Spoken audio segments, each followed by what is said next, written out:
Have you ever found yourself lying awake at night, staring at the ceiling, wondering why sleep just doesn't come as easily as it used to?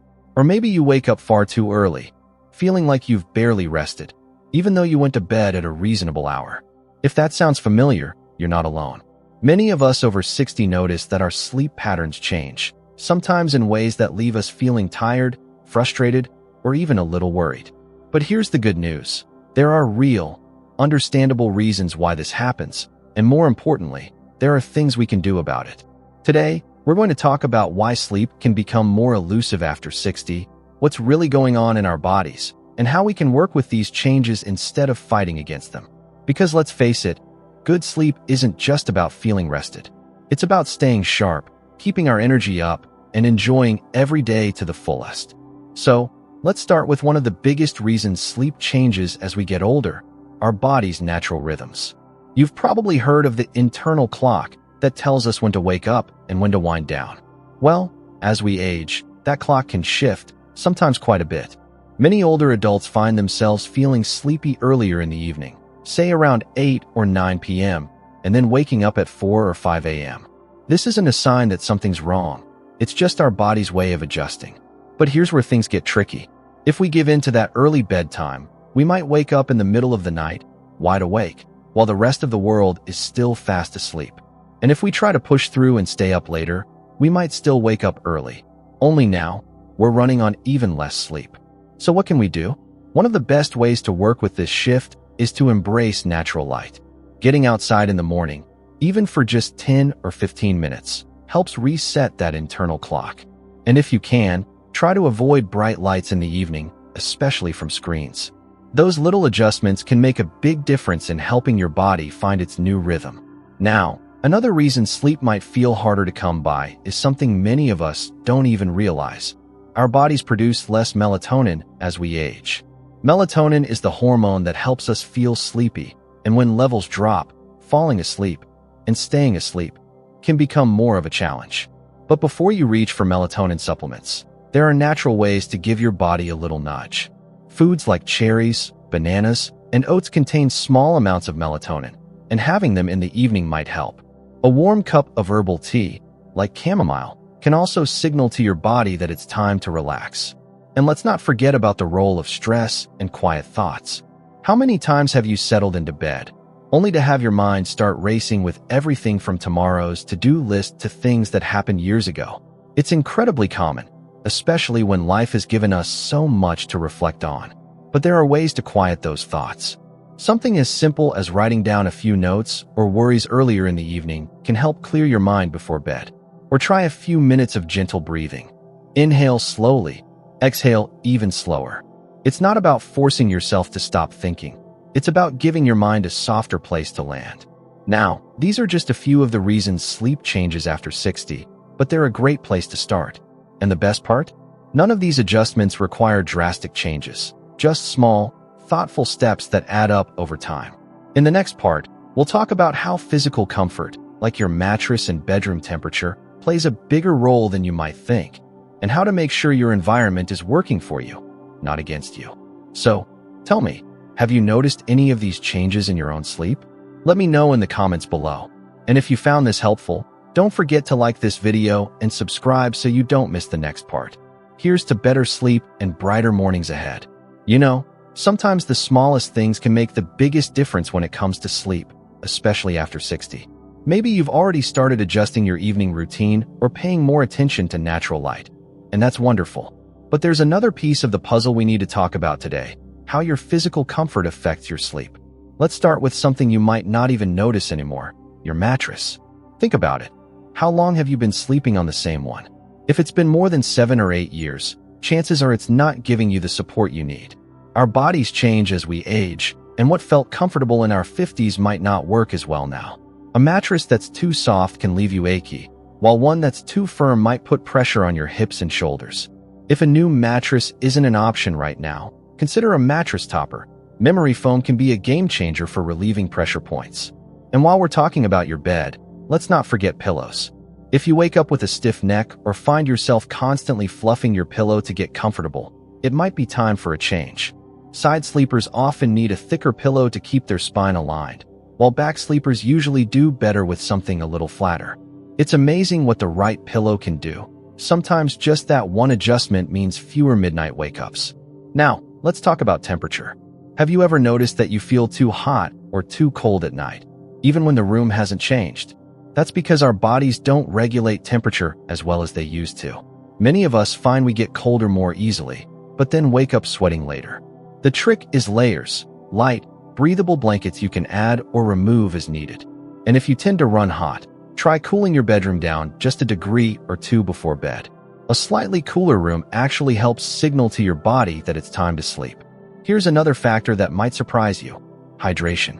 Now, I know what you're thinking. If I drink more water, I'll just be up all night going to the bathroom. And that's a real concern. But here's the thing. If you're not drinking enough during the day, your body can actually wake you up at night feeling thirsty or uncomfortable. The key is timing. Try to get most of your fluids in earlier in the day, then taper off in the evening. And if nighttime trips to the bathroom are a problem, try elevating your feet for a little while in the afternoon. It helps your body process fluids so you're less likely to wake up later. Of course, we can't talk about sleep without mentioning movement. You might have heard that exercise helps you sleep better, and it's true, but the when and how really matter. A gentle walk in the morning or early afternoon can do wonders for your sleep quality, but vigorous exercise too close to bedtime can actually keep you awake. And stretching? That's a perfect evening activity. Just a few minutes of gentle yoga or seated stretches can help release tension and tell your body it's time to wind down. Now, I want to pause here and say something important. If you've tried all these things and still struggle with sleep, don't be too hard on yourself. Sometimes there are underlying factors, like medications or health conditions, that need a doctor's attention. There's no shame in asking for help. In fact, it's one of the smartest things we can do for ourselves at any age. In the next part, we'll talk about one of the most overlooked aspects of sleep after 60, how our daytime habits, from naps to social connections, play a bigger role than we realize. But for now, I'd love to hear from you. Have you tried any of these adjustments? Did you find that a new pillow or a cooler room made a difference? Share your experiences in the comments. Your tips might help someone else get their best night's sleep yet. And if you're finding this helpful, don't forget to like this video and subscribe so you don't miss what's coming next. Remember, good sleep isn't just a luxury. It's your foundation for living well. Here's to waking up feeling refreshed. You know, one of the most surprising things about sleep after 60 is how much of it is shaped by what we do during the day. It's not just about what happens when we turn out the lights. It's about how we live our waking hours. So today, let's talk about those daytime habits that quietly steer our nights, and how a few simple shifts can make all the difference. Let's start with naps. Oh, naps. They can be such a double-edged sword, can't they? A short rest in the afternoon can feel like a gift, especially if sleep was patchy the night before. But here's the catch. If that nap stretches too long or happens too late in the day, it can steal from your nighttime sleep. The trick is to keep naps short, 20 to 30 minutes max, and aim to take them before 3 p.m. That way, you're giving your body just enough rest to recharge without throwing off your internal clock. Think of it as a quick reset, not a full reboot. Now, let's talk about something we don't always connect to sleep: social connections. Have you ever noticed that after a day spent with good friends or family, you sleep more soundly? There's a reason for that. Laughter, conversation, even just sharing a meal. These things ease stress and loneliness, two silent sleep stealers. On the flip side, too much isolation can leave our minds racing at night. So if you've been feeling a little disconnected, try reaching out, even in small ways. A phone call, a coffee date, or even joining a community group can weave more calm into your evenings. Here's another daytime habit worth watching: caffeine. Now, I'm not here to take away your morning coffee. Heaven knows I wouldn't dare. But as we age, caffeine tends to linger in our systems longer. That cup you drank at 2 p.m.? It might still be whispering to your brain at 9 p.m. Try moving your last sip earlier in the day and see if it helps you drift off more easily. And if you're missing that afternoon ritual, swap in something comforting, like a cup of warm rooibos tea or even a decaf version of your favorite brew. Now let's talk about light. Not just sunlight, but the kind from screens. Tablets, TVs, smartphones, they all emit what's called blue light, which tricks our brains into thinking it's daytime. If you've ever scrolled through your phone in bed and then wondered why sleep feels miles away? That's why. Try winding down with a book or soft music instead, or if you do use screens, see if your device has a night mode that dims the blue light. Small changes, but they can add up to big improvements. Before we wrap up, I want to remind you of something important. Sleep isn't a test you pass or fail. Some nights will be better than others, and that's okay. What matters is that you're paying attention, making small tweaks, and treating yourself with kindness along the way.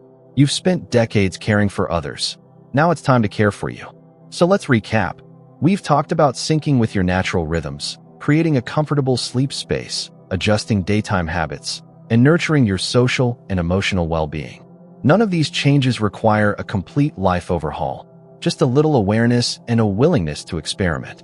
Start with one or two that resonate with you and build from there. And remember, you're not alone in this. Thousands of others are having these same conversations, making these same adjustments. So if you found something that works for you, share it in the comments below. Your tip might be the one that helps someone else finally get the rest they need. If this series has been helpful, I'd love for you to like this video, subscribe if you haven't already, and share it with a friend who might need it. After all, good sleep is contagious in the best possible way. From the bottom of my heart, thank you for spending this time together. Here's to your rest, your health, and the joy of waking up ready to embrace the day. Sweet dreams, my friend.